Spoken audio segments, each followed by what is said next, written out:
Chers amis de Radio Cité, bonjour. J'ai en face de moi quelqu'un que j'ai connu il n'y a pas tellement longtemps, c'était au Victoria Hall.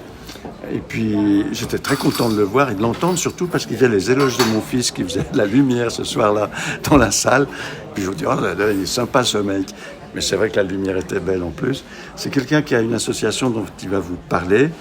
Il s'appelle Serge Gouig. Et puis, peut-être que vous le connaissez déjà si vous êtes dans le milieu culturel, artistique sur Genève, mais il a une association, je crois que c'est une association qui s'appelle Contre-Champ. Dis-moi, puisque tu es musicien, je crois, Contre-Champ, en fait, ça veut dire quoi en musique ? Bonjour, contre-champ, bon, en musique ça veut rien dire, a priori, ça veut, en photographie ou en cinéma, ça veut dire, c'est un terme cinématographique qui veut dire regarder depuis l'autre côté, faire le même plan mais depuis l'autre côté. Et je crois que quand ça a été créé, l'idée c'était vraiment de prendre une position un petit peu justement, un autre regard sur la musique. Et puis bon, il pourrait y avoir un jeu de mots avec chant, mais en fait non, ça se orthographie AMPS comme dans Contre-champ au cinéma. Ok, moi il m'avait semblé, mais peut-être je me trompe, que Contre-champ c'était une mélodie qu'on mettait sur une mélodie principale, quelque chose qu'en musique on pouvait faire comme ça. Alors il y a le contrepoint et il y a peut-être des termes dans la musique chorale que je connaîtrais pas forcément pour le coup. Mais... Bon, c'est peut-être, ça date de 1800 et des poussières, peut-être ce que je suis en train de dire. Je sens peut-être la naphtaline, je suis navré. Mais cette association, je crois qu'elle existe depuis plusieurs décennies. Donc. Alors Contre-champ, l'association Contre-champ existe depuis 45 ans maintenant, 1977, ouais c'est ça. Effectivement, ça a été fondé vraiment d'abord comme une petite série de concerts, puis il y a eu une revue, un ensemble qui est né très vite là, dans l'espace de quelques années. Et depuis là, c'est vraiment une association qui défend la création musicale, la musique contemporaine, et puis voilà, les pratiques instrumentales d'aujourd'hui. Alors, avoir ta tête, ça fait pas 40 ans que tu y es, toi ? Non, pas tout à fait, non, ça fait 4 ans que je suis arrivé à Contre-champ. Et tu y es arrivé comment ? Sur une postulation, quoi. Non, c'est pas anodin. Voilà, il y a le Contre-champ renouvelait sa direction artistique. C'est une direction artistique donc qui change régulièrement. Et puis voilà, il y avait une offre d'emploi. J'ai un ami qui était dans l'ensemble qui m'en a parlé, qui m'a dit tiens, peut-être c'est un truc qui t'intéresse ou tu penses à quelqu'un. Puis j'ai ruminé un petit peu.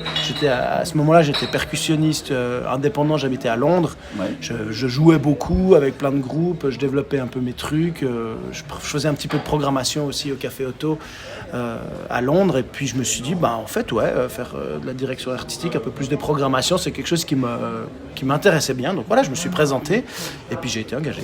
Programmation, c'est toi qui vas chercher les artistes ?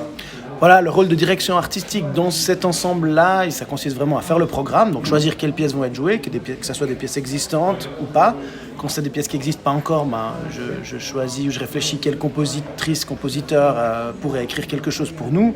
Aussi dans le cadre des collaborations, des autres artistes qu'on invite, par exemple Mathieu cette année pour la lumière.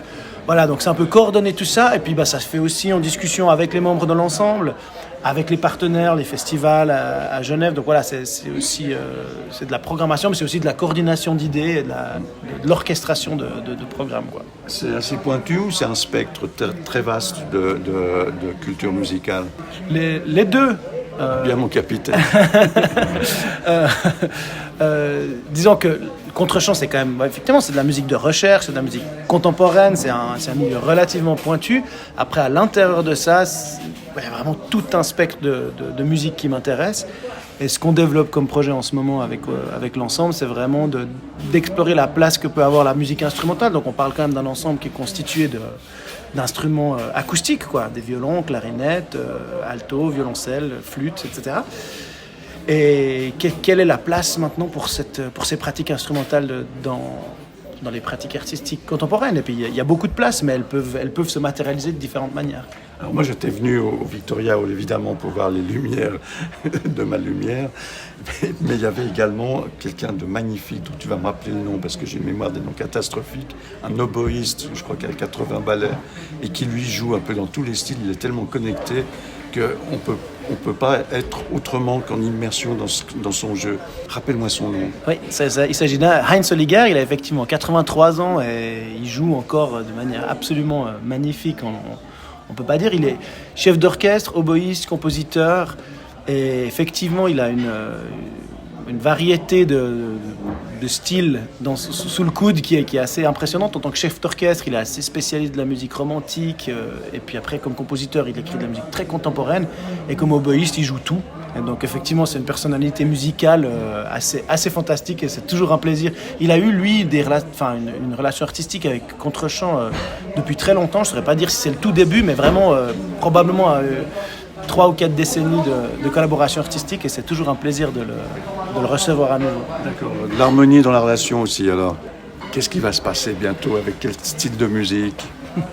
Alors, les prochains projets, si on prend chronologiquement, on accueille un compositeur lausannois, Benoît Moreau, qui écrit une nouvelle œuvre pour l'ensemble. C'est assez spécial ce projet parce que pour 2 raisons. D'une part, c'est une pièce d'1h30 en création, donc pour nous c'est assez rare de créer d'un coup une pièce qui fait 1h30. On est plutôt sur des durées qui vont entre 10 et 40 minutes, mais là on a vraiment une œuvre très longue et je m'en réjouis beaucoup. Puis pour cette œuvre, il convie 3 groupes différents. Donc Contre-champ, il y aura 5 musiciens, musiciennes de Contre-champ, un quatuor lausannois dont il fait partie, lui-même en tant que clarinettiste, et puis un duo batterie et voix avec Lagal, qui est une chanteuse de rap en fait, lausannoise. Super. Et donc c'est ces 3 ensembles qui vont se retrouver pour cette œuvre en création. Et voilà, donc ça se passe les 3 et 4 novembre. Alors, quand on parle de Contre-champ, tu parles d'ensemble. Parle-moi un peu de cet ensemble.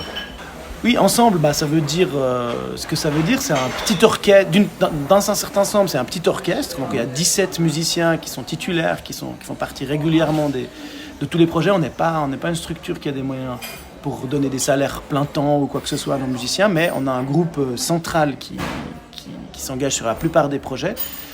Ils sont 17 titulaires. Les projets de Contre-champ, c'est entre 3 musiciens et 80 musiciens quand on collabore avec la Haute École. Mais voilà, ce centre, le noyau dur, voilà, c'est 17 musiciens. Et puis ensemble aussi, parce que c'est aussi un petit peu un ensemble de musique de chambre quand même. Il y a beaucoup de projets dans lesquels on n'est pas vraiment en formation orchestre ou en dynamique d'orchestre, mais bien en formation musique de chambre, interaction directe entre les musiciennes, musiciens, les artistes invités, les compositrices, compositeurs. Donc voilà, c'est un peu un fonctionnement qui serait entre un orchestre et un collectif, si on veut bien. D'accord. Est-ce qu'il y a une relation entre musique et théâtre, musique et... J'ai vu qu'en fait, Ensemble faisait des choses assez interactives. Tu peux m'expliquer en quoi ça consiste? On a tout un programme de recherche qui s'intéresse à des démarches pluridisciplinaires, pluristylistiques aussi au sein de la musique. On a fait plusieurs projets qui ont très bien marché. Celui qui est encore en route, là, c'est un projet avec Maud Blandel qui s'appelle Divertimenti. C'est une chorégraphe lausannoise aussi qui s'est intéressée à un quatuor de Mozart, les Divertimenti de Mozart, quatuor à cordes qui ont été réarrangés pour 3 musiciens de l'ensemble et une danseuse. Donc piano, guitare électrique et tuba, et une danseuse qui ont repris un peu les voix des quatuors à cordes, qui l'ont arrangé, ralenti, augmenté, etc. Et voilà, donc ça c'est par exemple une recherche où la danse et la chorégraphie et les musiciens ont été un peu... On travaille vraiment ensemble de la même manière, sur la même base textuelle de ce quatuor à cordes. Et ça, voilà. Donc ça va revenir à Genève bientôt, mais c'est un exemple parmi beaucoup d'autres. Alors, tu assumes un poste de direction qui prend bien la tête, je pense. Tu as encore le temps de faire de la percussion, puisque tu es percussionniste? Alors, oui, un petit peu, absolument. Au moment où le Covid est arrivé, j'ai pas insisté pour maintenir mes activités de percussionniste parce que... Tu peux pas jouer dans la nature, dans un bois? Oui, j'aurais pu, mais c'est juste que c'était déjà tellement d'énergie pour maintenir, trouver des solutions pour toutes les problématiques liées à l'ensemble Contre-champ que voilà, j'étais pas tellement d'humeur à me dire il faut absolument que je joue encore par la même occasion moi-même. Puis là, ça reprend gentiment, donc j'ai un concert par mois ou quelque chose comme ça que je fais avec différents groupes. Et ouais, c'est vraiment un plaisir de retrouver la scène. Et toi aussi, tu es dans un peu tous les styles, tout ce qui peut t'accrocher, tu y vas? Ouais. Salsa aussi? Non. Cubain, africain?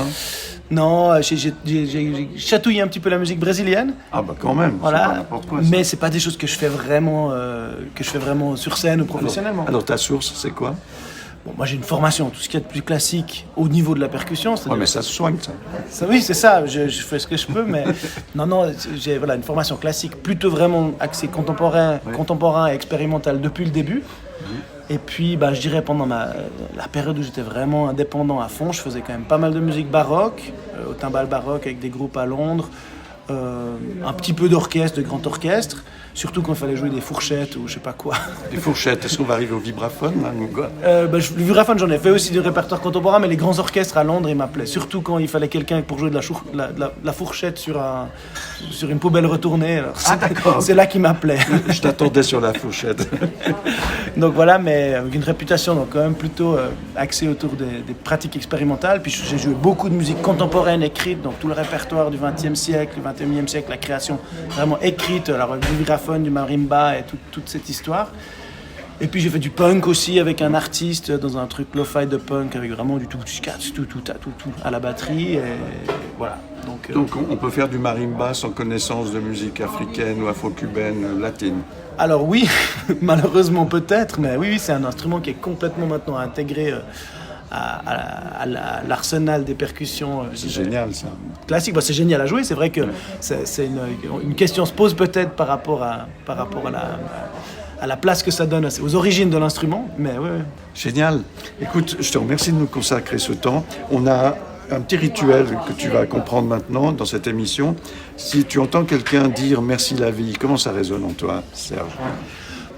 Merci la vie, je pense que c'est un bon rappel pour se dire, voilà, pour voir les choses du bon côté, parce qu'on est vite pris, moi-même aussi, pris dans les trucs de la vie où tout semble compliqué, et tout semble grave ou dramatique.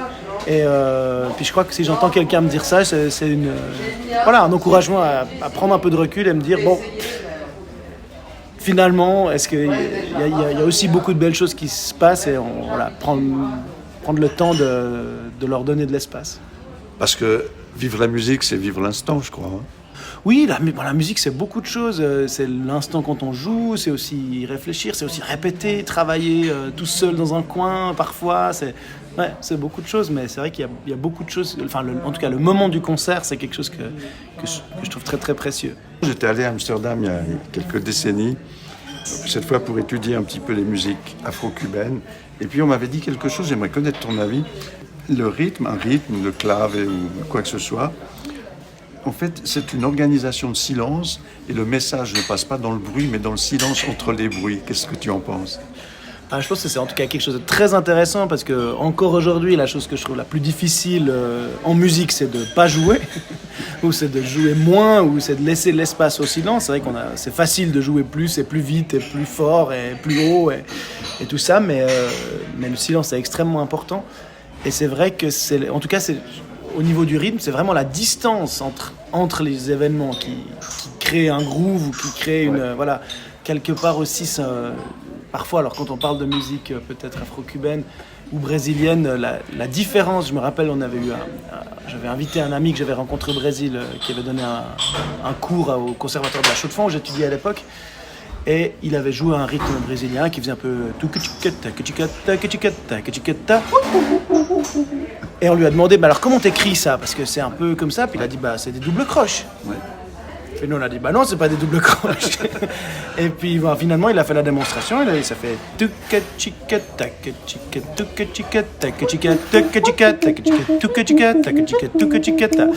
Et du coup, voilà, c'est ce truc très... qui pour nous, les doubles croches, c'est un truc très très fixe. Ouais. Mais en fait, les doubles croches, elles peuvent quand même avoir des espaces différents entre elles.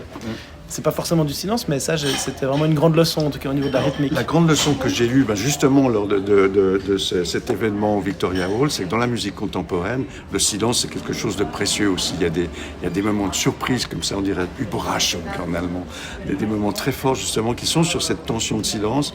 Et là, j'étais déçu en bien, comme diraient nos amis vaudois, en entendant ça. C'est sûr qu'en tout cas, beaucoup du répertoire contemporain joue avec des contrastes très forts, aussi justement des surprises, des coups de théâtre sonores. Et pour ça, en tout cas, quand ça se passe bien, il y a une manière de le faire, c'est vraiment de laisser de l'espace pour le silence ou des changements de dynamique très très abrupts et très oui, francs. J'ai comparé ça comme ça dans l'image d'une mouche qui serait sur la table, puis tu vois un mec avec sa tapette là-dessus et tu sais pas quand c'est qu'il va frapper, quoi. Et tu sais pas si la mouche va s'en sortir. C'est vrai que c'est en tout cas une musique qui est très très contrastée, et puis la musique de Heinz Holliger et les pièces qui étaient proposées ce soir-là en particulier aussi, c'est très narratif, mais d'une manière assez dynamique, voire explosée. Ouais. Alors, dynamique, explosé. Si on veut participer à quelque chose que tu vas créer, puisque c'est toi qui t'en occupes, on va sur un site internet, on fait comment ? Voilà, on va sur un site internet qui s'appelle www.contrechamps.amps.ch et puis là, il y a tout le programme de notre saison. On fait une 40aine d'événements dans l'année. Depuis aussi jeune public, on a fait des sessions pour les enfants depuis 1 an. Là, la prochaine, c'est le 20 novembre, journée des familles. Ça, c'est génial, ça. Ouais, c'est super, voilà. Enfin, c'est aussi des moments très, très généreux parce que les enfants ont beaucoup moins de préjugés que les adultes. Et donc, on a une possibilité de partager là. Et puis sinon, des programmes d'abonnement, tout ce qu'il y a de plus sérieux au Victoria Hall aussi. Ok. Alors, chers amis auditrices et auditeurs, eh bien, je vous propose d'aller voir ça, d'éplucher un petit peu ce qui se passe en termes de bouquet musical sur Genève, parce que c'est très riche. Et puis, c'est en partie grâce à notre ami Serge Vuilly, que je salue. Et je vous souhaite une excellente fin de journée. Merci la vie. Merci la vie. Merci pour le temps qu'on a pris ensemble. Bye bye.